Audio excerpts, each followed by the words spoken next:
오늘 총 3가지 배울 거야. 첫 번째, 제곱근의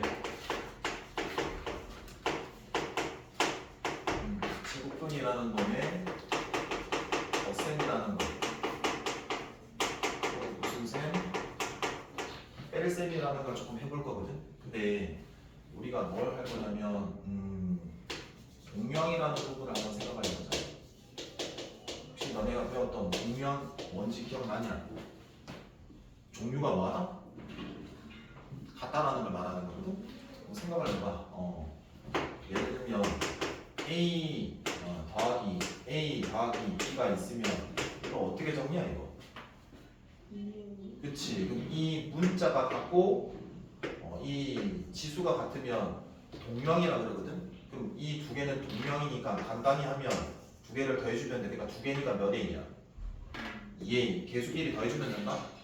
얘는 동명이야 동명이 아니야? 동명이 아니니까 그냥 적어주면 되는 거다. 이게 최대한 간단하게 뭐 한 거야? 덧셈 또는 뺄셈을 한 거다. 자 그럼 봐라. 이게 봐야지. 루트 2 더하기 2루트 2 더하기 루트 3이 왔다라고 쳐. 그러면 이 루트 2도 무리수, 루트 2도 무리수, 루트 3도 무리수지. 그럼 이 숫자에서의 동량이 뭐냐면 같은 거다라는 소리거든. 그럼 루트 2끼리는 뭐 한 건데? 같은 거고 루트 3이랑 루트 2는 같지 않을 거 아니겠냐. 그럼 마치 얘와 2와 2가 동량 개념이잖아. 그럼 어떻게 하면 되니? 얘 앞에는 1이 생략되어 있고 이 앞에는 2가 곱해져 있어. 그럼 총 몇 개인지를 구할 때 앞에 숫자 개수끼리 뭐 하면 돼? 더하면 돼. 이거 몇 루트가? 3루트 2. 그러니까 앞에 있는 수끼리 뭐 하시면 돼요? 더하고. 얘는 더 이상 간단히 안 된다는 얘기야. 무슨 말인지 알겠나? 여기서 질문은 루트 A 더하기 루트 B를 계산을 하라라고 하면 어떻게 하면 되냐 이거. 간단하게 계산이 돼? 안 돼? 안 돼. 그냥 얘가 끝이라는 소리야. 이해되겠니? 그럼 이렇게 해볼게. 지금 몇 쪽이냐면 42쪽 하고 있어. 42쪽. 자 그럼 이제 일반화를 좀 해볼게. M이라는 문자, N이라는 문자, A라는 걸 한번 들고 올게. 얘네가 전부 다 무슨 수냐면 유리수야. 무슨 수라고? 유리수야. 근데 이 A라는 유리수에 루트를 씌우면 얘는 무슨 수가 되는 건데? 무리수가 된다. 제곱수가 아닐 때는 제곱수가 아니다. 그러면 n 루트 A와 n 루트 A가 있을 때 이 두 개를 더하세요라고 하는 문제가 나오면 이 제곱근의 종류가 서로 뭐한지? 같은지를 보면 되는 거다. 근데 같으면 뭐 하면 된댔어? 이 앞에 있는 것끼리 더하거나 뭐 해줘도 된다? 그러니까 뺄셈이면 더하거나 빼주면 된다는 소리야. 그게 더하기 빼기야. 여기까지 이해돼요? 이해돼? 자, 그럼 두 번째. 자, 그 다음에 해야 되는 게 제곱근의 복잡한 식계산을 해볼게. 제곱근에서 복잡한 식계산을 할 때는 제일 먼저 해야 되는 게 뭐냐면 괄호를 풀어야 돼. 괄호가 있을 거야. 괄호를 풀 때는 뭐 하는 거냐면 분배 법칙을 이용해요. 무슨 법칙을 이용한다고요? 분배 법칙. 예를 들어 볼게. 여기 봐봐봐. 이 괄호를 푼다라는 걸 한번 보여줄게. 루트 2, 루트 5, 루트 7이라고 한번 해볼게. 이 항이 하나, 항이 몇 개 이거? 두 개. 항이 두 개면은 뭐야? 다항식이라 그러거든. 반항식, 방식을 한번 곱해볼게. 그럼 여기는 분배 법칙이면 얘를 여기 곱하고 여기 곱하니까 루트 얼마가 돼? 그렇지. 더하기 루트 얼마가 돼? 이렇게 해서 괄호를 풀으라는 말이야. 그러니까 괄호가 있으면 간단히 해줘야 되는 거다. 자 그리고 두 번째, 그 전에 뭘 하실 수 있어야 되냐면 근호 안에 좀 간단히 해줘야 되는 부분인데 근호 안에 제곱수가 있으면 뭐 해줘야 된다? 바깥으로 빼내줘야 된다. 무슨 말이냐면 계산할 때 a제곱 b 이런 꼬라지로 있을 때 a가 양수고 b가 양수면 a 루트 무슨 b?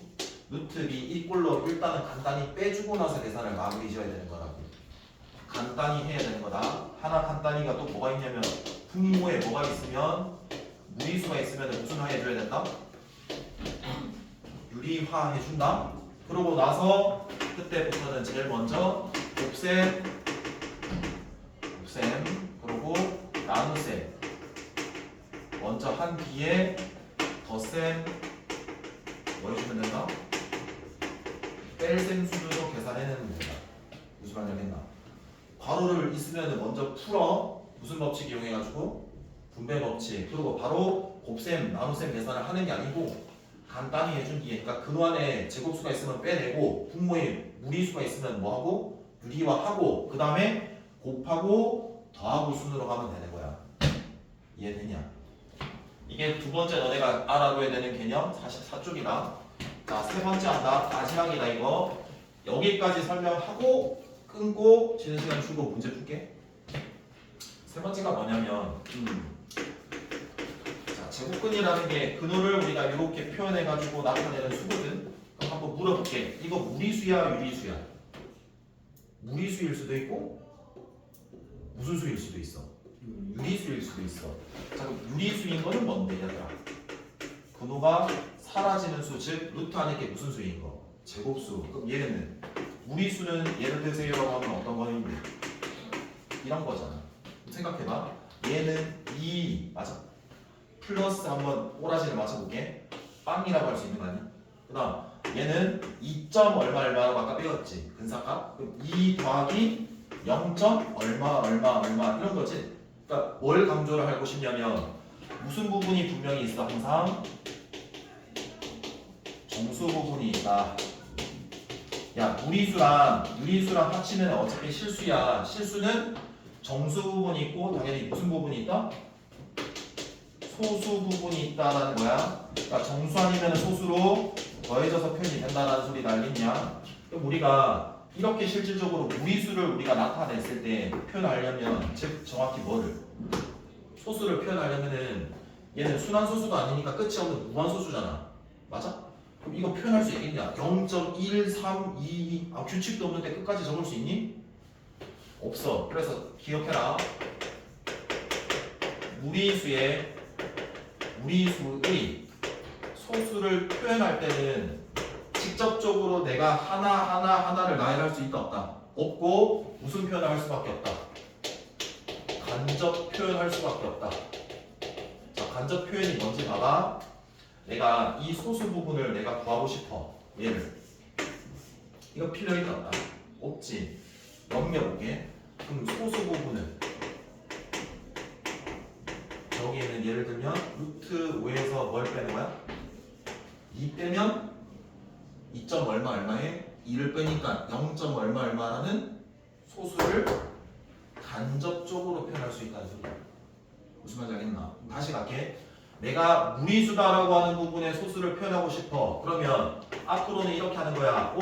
소수는 끝이 없기 때문에 간접적으로 표현을 해야 되겠네? 그럼 어떻게 하냐면 무리수에다가 원래 있는 수 무리수에 빼면 되는 거지. 뭘 빼면 되는 거냐고. 그 무리수의 무슨 부분? 정수 부분만 빼면 되는 거다. 그럼 이제 얘 정수 부분은 어떻게 구할래? 라는 것만 알면 되는 거잖아. 예를 들어서 아까 루트 5면 무슨 수 사이에 있는 거? 루트 5 사이에 어떤 제곱수 사이에 있는지를 알아내면 되는 거다. 5를 넘지 않은 최대 제곱수는 4고 5를 넘는 최대 제곱수는 9겠지.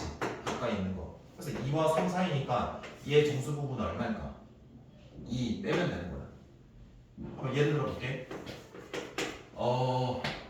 루트 11이야. 얘의 소수 부분을 표현을 하래. 어떻게 표현을 할까? 첫 번째 뭐라고 해야 돼? 루트 원래 무리수 뭐?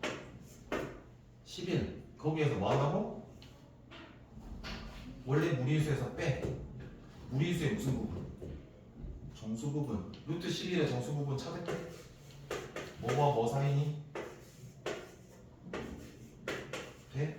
그럼 정수 부분이 얼마일까? 3 해서 3 빼면 얘가 무슨 부분? 루트 11의 무슨 부분이다? 소수 부분이다 라고 생각해주면 되는 거야. 여기까지 자기가 좀 잘 이해가 안 되는 거 질문해보면 있을까? 없으면 10분 정도 쉬고 문제를 좀 풀어 나갈게. 알았어?